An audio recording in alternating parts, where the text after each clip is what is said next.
Pernamutahan. Papuntang Forest Lawn yan yung banda dyan.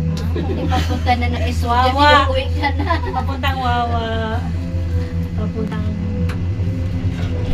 So, yung binibintay nila everyday kasi yung mga sumasakay.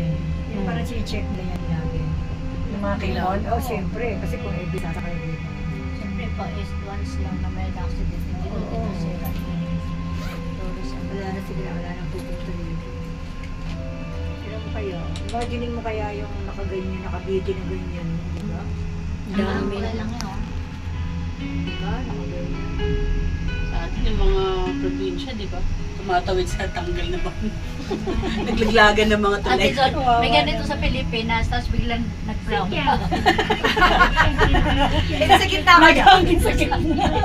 Sa gitna. Eh, ang tagal bago magawa. Kasi may road project pa eh. Ano kaya itsura? Eh, tinawag po sa akin, Meralco, kasi paano gagawin?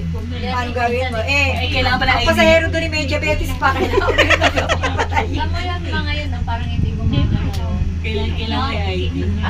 Depende sila doon. Nakatambay na sila. Yun yung Traffic sila, nakakatakot. traffic. Reserve. Parang hindi sila nagalaw. Reserve. Iba-iba pa lang yung Ang taytay. Huwag ako siya maingay. Tataytay daw. Papunta na tayo Taytay Rizal. Di ba kita? Pataytay Rizal na daw tayo. Lalim, no? Yung kasama nung lalaki tayo nakausap mo kanina. Si Kuya.